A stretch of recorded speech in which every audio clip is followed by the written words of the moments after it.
have some comments into the meeting, but I really appreciate Aaron Smith's work in putting it together, and all of our admin team pitching in to help serve and do those kind of things through the night. It was really good to see all of our employees at a really strong, probably the strongest turnout we've had, I think, in the, nine years now that we've done this. So yeah, I think it was a good event. Would you say like 50% of the staff shows up, or less, or more? I think we had over 700 RSVP. Yeah. Oh. Yeah. So Pretty yeah, good it was a busy night. Yeah, good. Any more questions? Thanks. All in favor? Aye. Aye. All opposed? Passes unanimously. Next on our agenda is approval of claims. Mr. Herbert.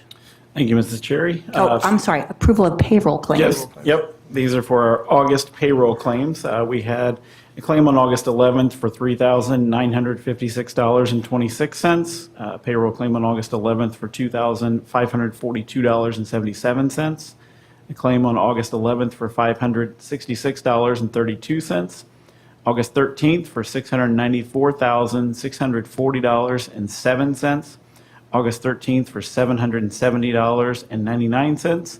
August 13th for $755.65. And August 27th for $778,829.26. Bringing all total payroll claims for the month of August to $1,482,061.32. I'd also like to point out, obviously, there are several there this month. That is partly due to the fact that it's the new contracts that are coming out, so there are a couple little bugs that we kind of have to work through there. Mrs. Baker, after processing one of those payrolls, did take a vacation time, and there were a couple glitches with that payroll, so therefore I got the opportunity to process some payrolls, which was quite fun. Please don't ask me to do that again. But we were able to work through it. But with that being said, some of the littler ones, if Kim had been here, would have been able to group those together, which would have condensed that down to probably making at least 3 or 4 of those into one. But we're working through, and we've gotten some of those bugs. But this is just kind of the typical thing that you see once we have our new contracts coming out in August. So I'm sure the question would come up as to why so many. And so that was the reason for so many for this month. But be happy to answer any other questions you might have, and would ask for the board's approval of our August payroll claims.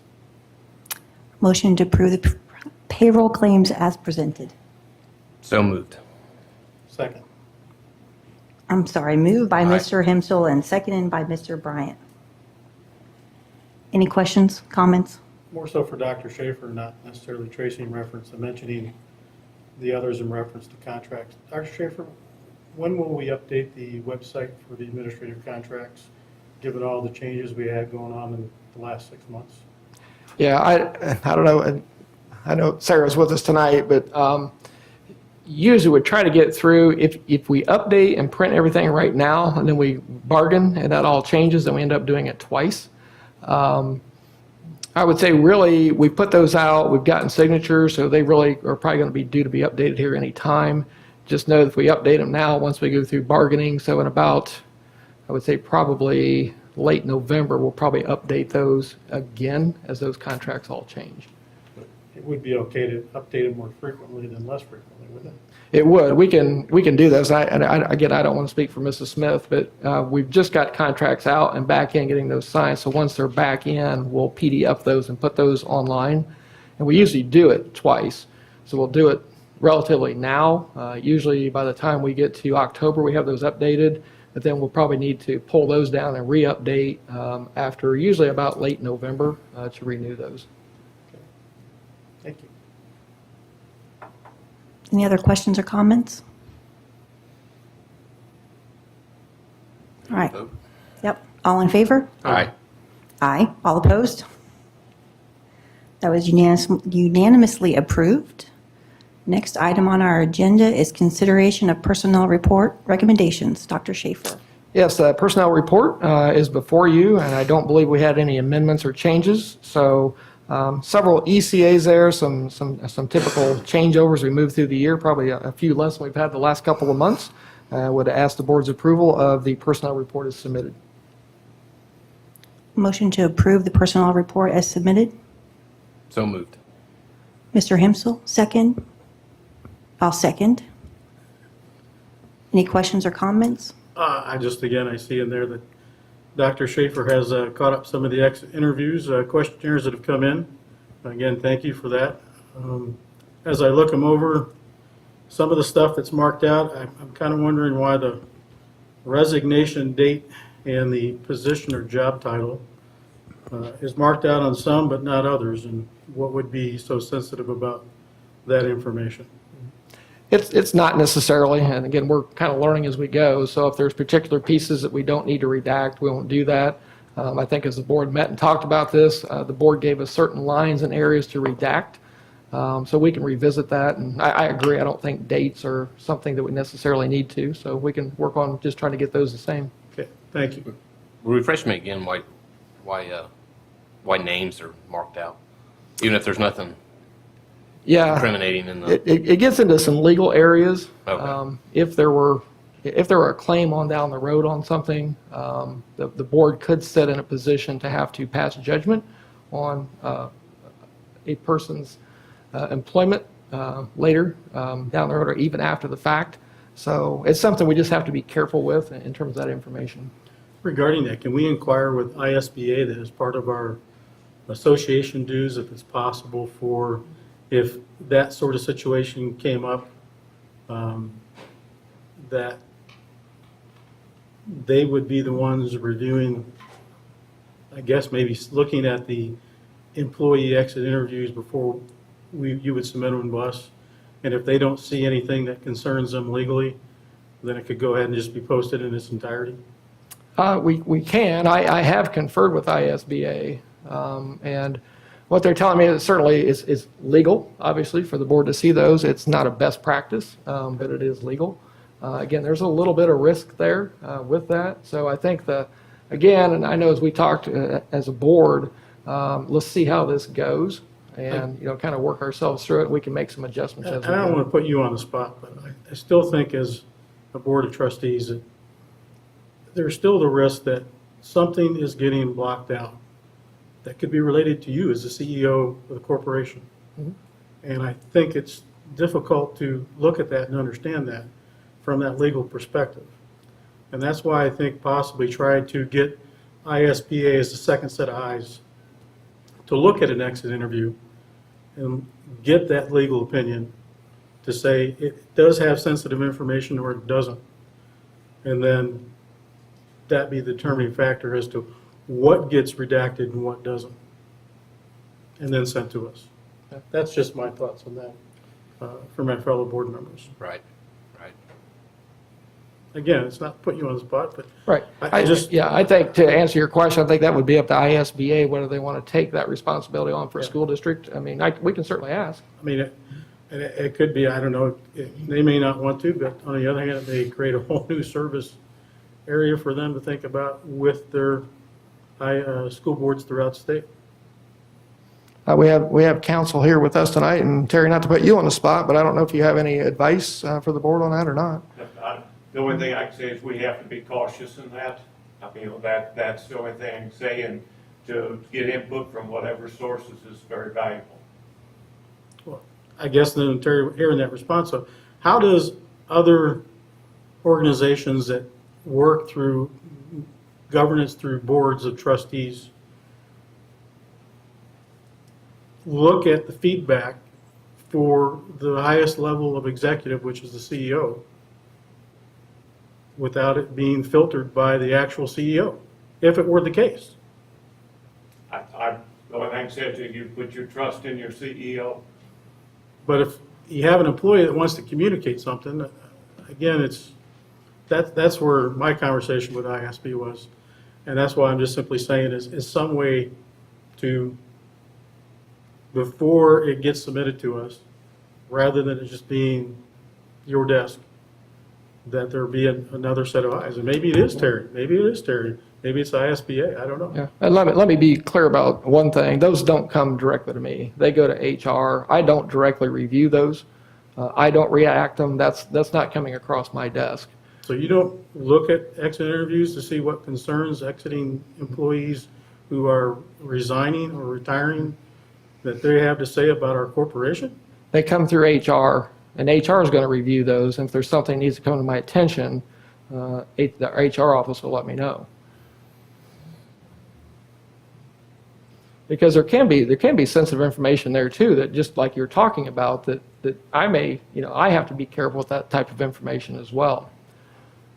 I mean, I like where we've moved with it, but I still think that we've got some work to do in reference to information flowly, clearly, transparently, in terms of feedback. Again, I understand what you just said about the information for you, but so does HR provide you a summary of all the comments of good and bad, indifferent and otherwise? Yeah, we're collecting those, and again, you'll see here in October, we'll do a quarterly update on the categories and those types of things, the categorized types of comments we're getting off the form. So yeah, she will keep me informed on those types of things, yes. So essentially, you see them like we see them. Yeah, The yes, forms. yes. You done, Jim? Yep. I had a question on, see where I'm not gonna name names, we hired a new bus driver, replacing another bus driver? Yes. Does that go back to the sub then, or how that? Yeah, we've been subbing 2 routes, so we're now full-time. That new bus driver is fully licensed and driving, taking over Route 4. So he is full-time now, and our next trainee, I believe, sits for a test, I believe, tomorrow. Thought it was going to be last week, but I think it's going to be tomorrow. So they should be fully licensed by the end of the week, which would have us all with regular route drivers, which would then give us some subs to fill in as we have misses. And that's been our challenge here as of late. We just had a few people who were sick or had other family needs, and that's why we've had a couple of missing routes here in the last week or two here and there. So we should be, fully staffed by the end of next week. Good. Any more questions? Nope. All right. All in favor of the personnel report as presented? Aye. Aye. Those opposed? Passes unanimously. The next item on the agenda is school board policy review. Dr. Schaefer. Yes, thank you. Again, this is part of the board's ongoing review of existing policy, and our board's been really good about working through these over time. So the following policies offered for review this month are Policy 8601 on vehicle idling policy, 8610 on transportation of transfer tuition students, 8640 transportation of field and other corporation-sponsored trips, 8651 travel limits for corporation vehicles, 8652 corporation-owned vehicles used for commuting, and 8800 religious/patriotic ceremonies and observances. So I spent a little time going through those. 8610 on the transfer tuition students, the board just recently updated that policy. 8640, which is transportation of field and other corporation-sponsored trips. That's being recommended to allow transportation by parents in certain situations when the district cannot provide transportation. I'm going to ask you to update that here on the next agenda item, but it just happened to be in the same review list tonight. And then the third one I saw might need some updating is 8652 on the corporation-owned vehicles used for commuting.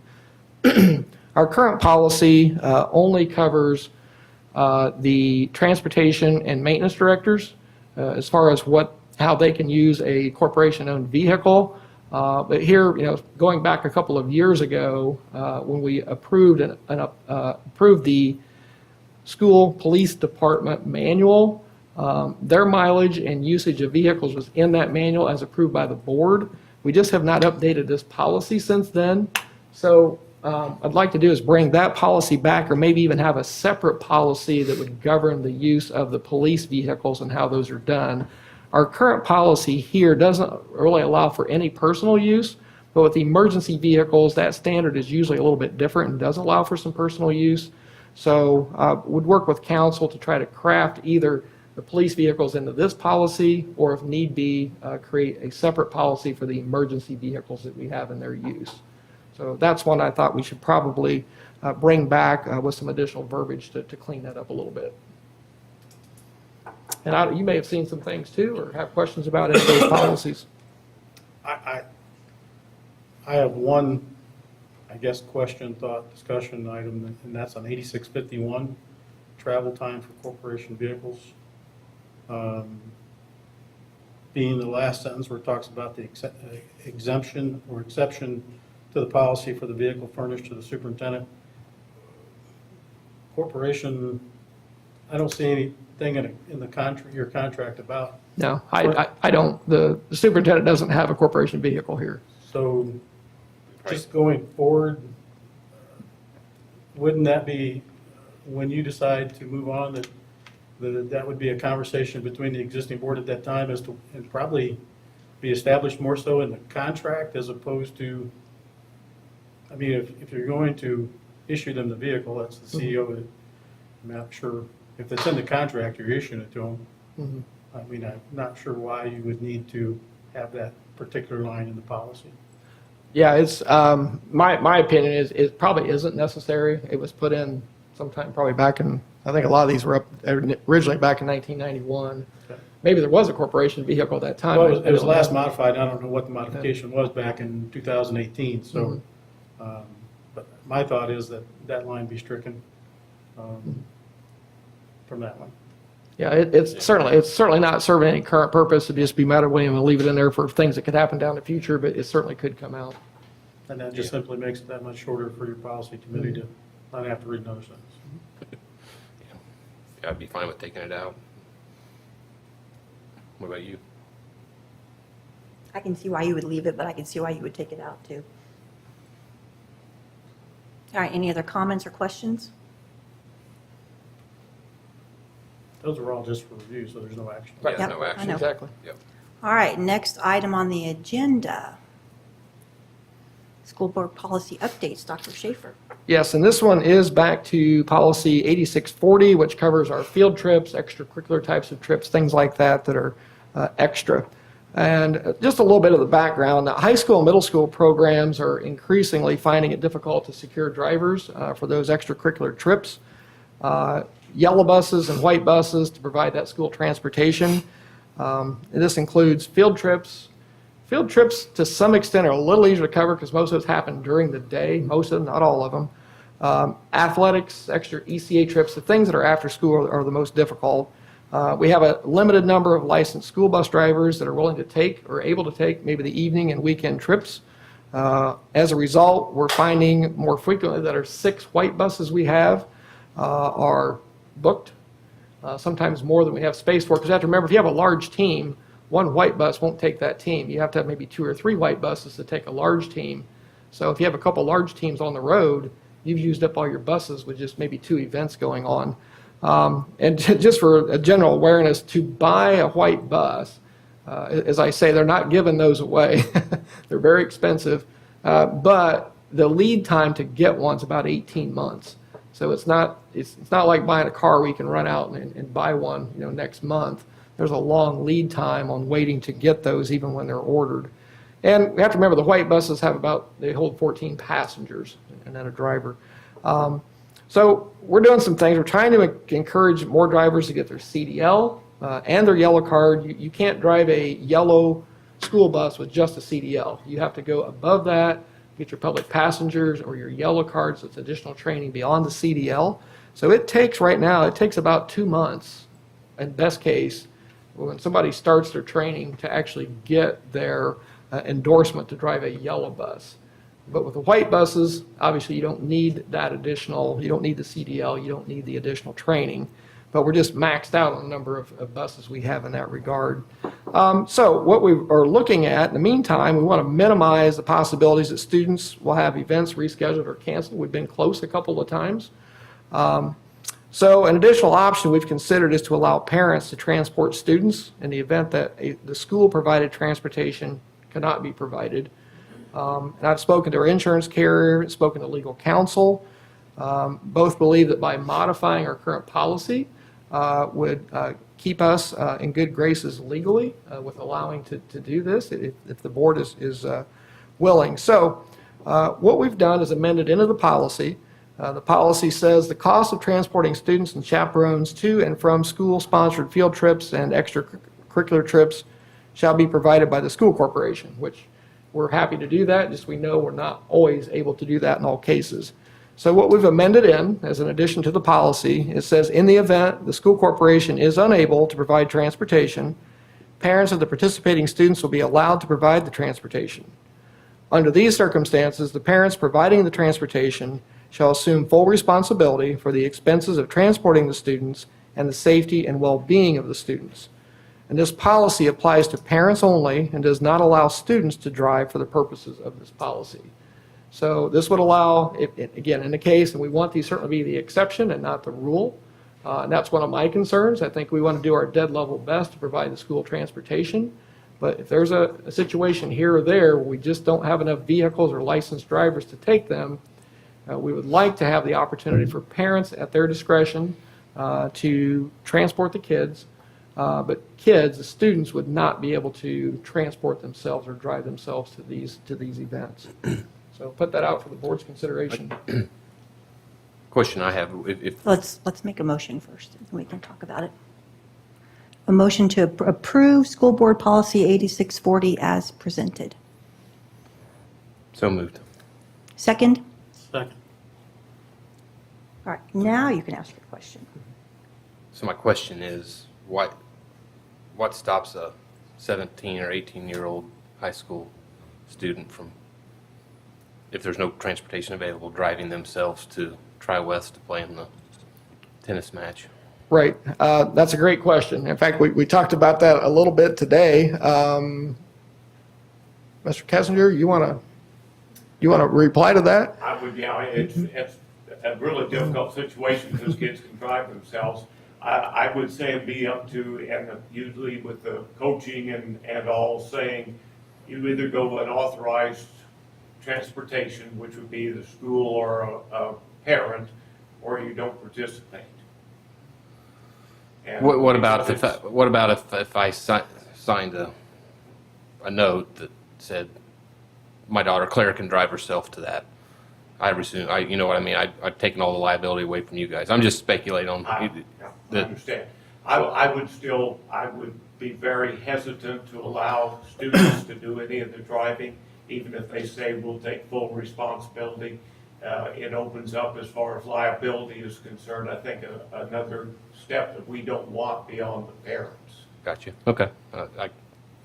So Terry, if I understood you correctly, you're saying in that instance, to Corey's question, that the coach is, or the kid is saying, no, I'm going to drive myself. The coach is saying, no, you can't drive yourself, and if you attempt to, when you think you get to our event area, you will not be permitted to come in with the team or whatever. And then, so the coach is saying no, but the kid's still bullheaded and makes the drive, gets in an accident, seriously injured, dies.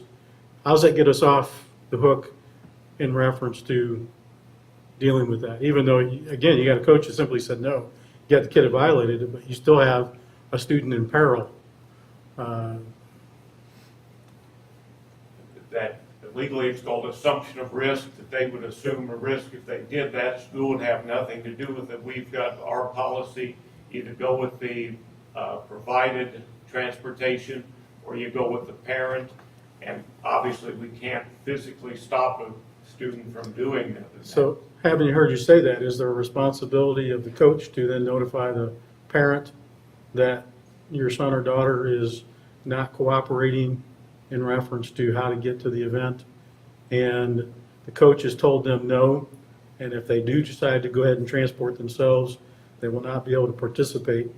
Does that help in terms of the liability that goes along with the potential risk that's still there? That in the policy. We have a strict policy saying that students aren't allowed. Now, obviously, there's no way we can stop a student from doing that, but if they're in an accident or whatever. Well, we're never going to be able to stop the suit. It's more so trying to make sure we got our ducks in a row, that if we had to go into fact-finding and all that kind of stuff, that we would be able to. I think with the new policy and all that, we're doing everything we can do. Okay. Yeah. Any more on your question? No, I get it. I was just playing the Yeah. devil's advocate a little bit to see what.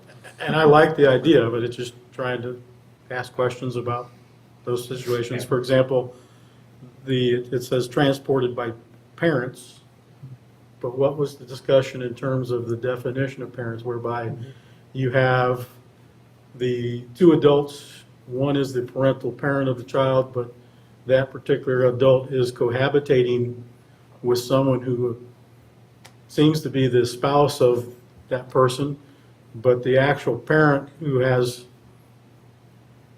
the blood kinship to the kid still has to work, so he calls the significant other, and they're not married, but they've been living together for 20 years and says, honey or husband, can you get Jimmy to the event? And they say yes. That's not a parent. I understand it, but That's the answer. so how do you put that out there for them to understand the definition of parent? Yeah, well, it says that the students will be allowed to, parents of the participating students will be allowed to provide the transportation. So as I spoke with insurance, I think their thinking was, at that point, it is up to the parent on how that transportation is provided. I think the only caveat we're putting in is saying, but it can't be a student. Okay, so Students the cannot- parent could also contact an aunt or uncle of legal age and say, can you get them there? I believe that from speaking with insurance. Yep, if the insurance is good with it, then we're good with it. And I've had the question come up, could, what if you got parent A and parent B, can parent B take student A and student B? That is up to the parents. We're not making that decision. The district is not making that decision. But I would say that if they chose to do that, wouldn't violate this policy. The only thing that would violate this policy is that the student chose to drive themselves. And I think, to your question, we try to enforce that as best as we can Well, at the site. If you got a student who's violating the policy and drives himself, violating school policy falls under discipline stuff that comes back to a lot of other consequences, no different than if they violated the policy in the classroom, I would think. Yeah, I think, given if it's depending on the nature of it, if it's an extracurricular, if it's a ball game or something, we're probably going to address it there. And what about, so Hempsels can't get their daughter to the game, but know that I'm transporting my kids. Can they call me and say, can you take Claire with you? And Again, I don't think that would violate this policy. Okay. I would hope Because not. Because they're determining. in that situation, Mr. Hempsel would be providing for the transportation by calling you. is And the you're not- coach going to have to keep track of? And you're not a student. Is the coach going to have to keep track of who is and isn't getting is taking? No. Okay. And that's, again, as I speak with insurance, and this is well worded in that the responsibility goes to the parent at that point. Again, the Okay. only caveat we're putting is it cannot be a student transporting themselves, or other students for that matter. And is this seen as more of a, again, hopefully it's a temporary, but if all of a sudden we were able to get bus drivers as we could 10 years ago, is it just a matter of that board at that time wanting to decide if they want to bring it back for backing it backwards, or? I think that's a thought we need to consider down the road is how often does this begin to happen? Or does this policy, instead of being on a cycle of every, whatever the cycle is for you bring policies forward, that for now, this one's on an annual? Yeah, we can always bring this back. I would say as far as the board working through, it's about 2 to 3 years, and that's by design before you have time to bring those all back around again. So it'd probably be 2 or 3 years before you would see this again Okay. following this cycle. But if we needed to bring it up, we could. Absolutely. Okay. And the way that it's worded, if we have transportation, then the school provides it. Yeah. All right. All of those in favor? Aye. Aye. Aye. All those opposed? Unanimously approved. Next item on our agenda is approval of obsolete and surplus equipment. Mr. Herbert. Thank you, Mrs. Cherry. Before you have a couple of items that are become obsolete for the district that we are asking permission to get rid of. Some of those being some books that we have from South, and also a filing cabinet from the high school. So I'd be happy to answer any questions you might have, but would ask for the board's approval on the surplus and obsolete items to dispose of. Motion to approve obsolete surplus equipment as presented. So moved. Mr. Second. Hempsel, second. Mr. Bryant, questions, comments? I have a question, and I ask this every year when we do this. I believe that surplus book list, or the weeding log from South Elementary is 126 pages. I'm a book person. What are we doing with those books? So, you may answer. Yeah, we've done a few different things. We have given them to community organizations before. We've also given some to the library. Okay. So they usually cannot take them all, but the library has a sale, and so sometimes they've added them to their community sale. Before we do anything with them, we offer them to the public, to our students. Okay. A couple of years ago, we actually, when we had a big list at North that we weeded, and in one of the back to school days, we set them out on tables, and parents and kids could come and grab books, as many books as they wanted, and take them home. And so we'll allow students to take them first, families, and then see what community organizations we can give them to. If there are a few that are in bad condition, we'll take those out of the stack, but we like to get them in people's hands. We're not just throwing them away. No. We're making an effort to give them to those in need that would appreciate it. Yes. All right, thank you. You're welcome. Any other questions? Nope. All in favor? Aye. Any opposed? Passes unanimously. Next item on the agenda, if I can get my computer to work. Consider of approval of gifts and donations to Danville Community School Corporation. Mr. Herbert. Yep, thank you, Mrs. Cherry. We had two donations here this evening. One was to the middle school. It was an anonymous donation for $250 to our cross-country team. So we thank that individual who provided that. And then we had an additional last-minute donation here from the North Washington Neighborhood Group. They came together and donated $100 to each one of our buildings to be used for our students. So we appreciate them doing that and sharing that with us. And so I just ask for the board's approval for these two donations. Okay. Motion to approve gifts and donations to Danville Community School Corporation as presented. So moved. Mr. Bryant? Second? Second. Second, Mr. Hensel. Questions or comments? All in favor? Aye. Any opposed? That passes unanimously. Next item on our agenda is the superintendent report. Dr. Schaefer. Yes, thank you, Mrs. Cherry. As was mentioned earlier, I just wanted to comment and compliment our employees for turning out on Friday night and came in. I think it was a great event, the Employee Appreciation Dinner. And again, I want to thank Erin Smith for all of her time and effort coordinating things and making sure things were in place for all of our families to enjoy.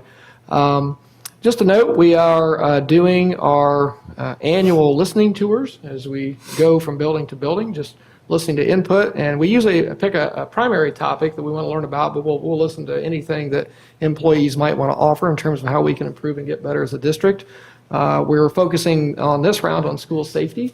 Just listening to ideas directly from our staff on things that they think can improve safety across the district or in their particular building or area, and getting some really, really nice feedback. We have our next building tomorrow, actually. We've been to North. I think tomorrow we're at South, I believe. And we'll go through middle school, high school, and then we usually try to catch some of the larger departments as well and try to make sure everybody has an opportunity that wants to stop in to talk with us. And once we get done, we'll kind of summarize what we're hearing and feed that back out to our staff as well, just kind of sharing back, here's what we heard. And we found that to be helpful as we've done some of our year-end surveying. Safety is one of the areas we wanted to learn more about, so this is giving us an opportunity to vet that and learn a little bit more about that. Also want to get back with the board. The board had talked about some of the reports to the board option as we move through the year. So I've given you a little bit of content there, just kind of looking back at what have we done and then how we might structure that, and certainly up to the board, how we would structure that moving forward.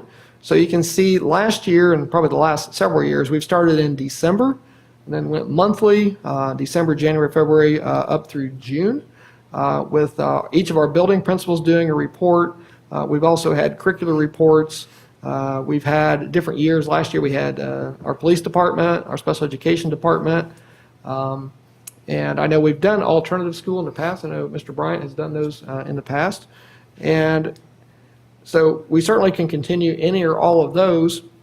But as we looked, as the board had discussed a little bit, Some of the board meetings that might not be as conducive to having reports would be in July, kind of midsummer, perhaps August because it's back to school and the busyness there. And then January is the board reorganization meeting, which can get kind of lengthy, particularly with the Board of Finance meeting. If we were not going to have a report and a meeting, those might be three to consider not doing those, which would leave, not excluding September, obviously, because we're already here, but October through June would give us about 8 more opportunities for individual reports, or we could, could always double up if you would like to. And then I just listed some ideas, some things that the board members had mentioned at the previous meeting, and maybe a couple of other ideas tossed in as well. Some of our remaining departments that you may want to hear from could include technology, maintenance, custodial, food service, transportation, and our PACE latchkey program.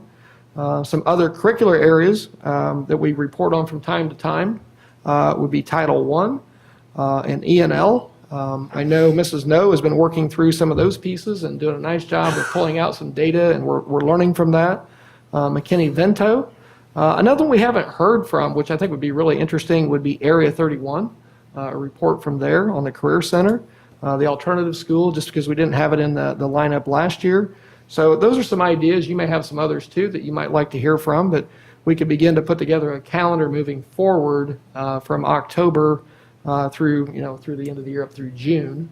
I guess I would just need to know, don't necessarily need to know tonight, but if you want to share ideas either tonight or over the next couple of weeks, we can begin to at least get the next couple months in place, and then we can roll forward from there with putting together a full calendar.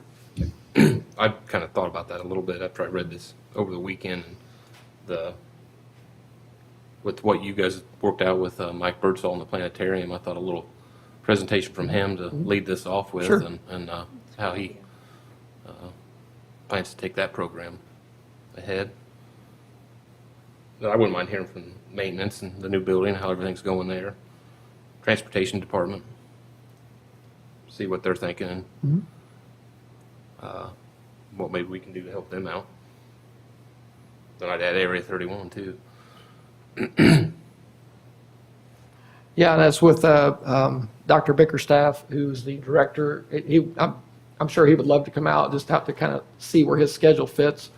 But I do think that would be very interesting. I think all those would be good. We certainly can do those. Other ideas or thoughts? I guess I'm still trying to reflect back to the conversation because part of the comment here in reference to that this would leave for the year October, November, December, February, March, April, May, and June.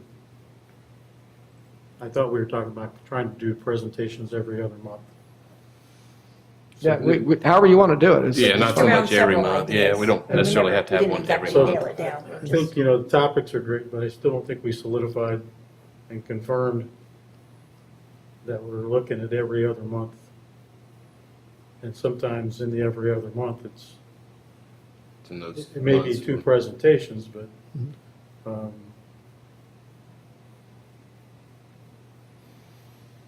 Yeah, I guess, So we could, I maybe I this. liked everything you said. And I liked everything that's, again, the reminders of where things have been. But I think the initial discussion started off with, again, how do we get to a point where it's, I think it started with every other month, and then we were saying that we needed to pick certain months because they were full, but there's no reason why we couldn't say tonight, December. tonight, we could do October and December. yeah, we didn't have And- a presentation night, so Yeah, so we We're could gonna do look for one in- those 2 months, and October. the planetarium was a good idea. thanks, Beth. I don't know if we want to have Mike and someone else talk, because Mike is very passionate about the planetarium, so I don't know if we want to do two presentations on that night, or do one in October and 2 in He December. can still get us in within under 2 hours, I think. Yeah, I'd say we'll I- just lead off with one, start with Mike on October, and then we'll decide when we want the next one. I do think if you try to do 2 in a night, it's going to feel like a lot depending on what else you have on your agenda. So I would maybe try to prioritize first. If for some reason we find a couple that we think are going to be shorter, maybe you could put 2 together. But on these, I could see Area 31 that's going to take a while because there's a lot there to share. I think planetarium may be as well. Maintenance and transportation, it'll just be what. Is there a reason we couldn't know that we didn't have a presentation this month, so we're looking at October. And then part of the conversation in October is what, if any, we would want for November. Sure. And kind of go month to month, and I like that idea better, Jim. That would give the two that aren't present a chance Yeah. to say what they might be interested in hearing. I don't know, I mean, thinking back to when I did them, I didn't necessarily, even though we established the schedule in July, in typical fashions of things, most educators put it off the last minute anyway, in terms of preparation. Do they need more than a month's leeway or 3 weeks leeway to get a presentation ready? Yeah, I would say in most cases, a month's probably going to be adequate. In a lot of cases, we might be able to give a little more than that, maybe 2 months, just depending how they're lined up. But I I think mean, some reasonably. stuff in reference to pulling data together for, by the time the state test results and stuff come in that, and again, my thinking is even though July has typically not had reports, I'm not sure why we couldn't see a report depending on topics that are coming up and discussed in either May or June.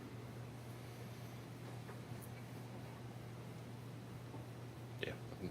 I mean, Officer or Chief Oliphant's presentation I really liked, but then he also mentioned that he was going to some other seminars and so forth over the summer. But now he's got me on the edge of my seat in terms of what I've got to hear about those. I got to wait till next summer. Whereas maybe if his presentation was, even though August is the start of the school year, but it would have given time to also hear what he learned over the summer and maybe what he's bringing to the district to kick off the year as opposed to hear about it after it's already happened. Yeah, that Just makes food sense. for thought, just an example. Yeah, there's nothing magical about any of those dates, I don't think. We're just kind of looking at some tennis, because in the past, again, we don't have to do that, but we've not started them until about November, December, and then ran through June, but we've went every month. Again, if you want to skip some months, do some things, I mean, just kind of let us know. But yeah, to answer the question though about how much lead time, I think in most cases a month is probably going to be reasonable. I think we can usually give maybe 2 months too, just depending on the planning process. Okay.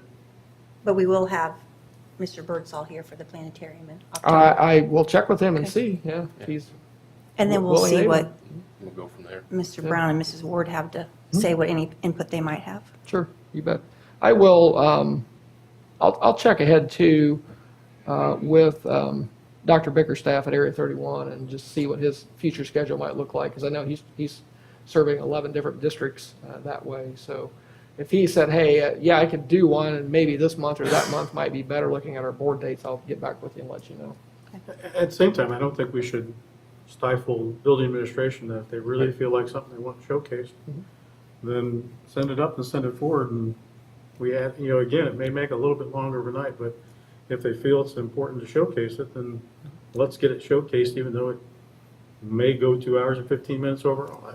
Okay. Okay. All right, next item on the agenda is legislative updates, which is me, and I have none for this evening. Announcements. I do have a couple.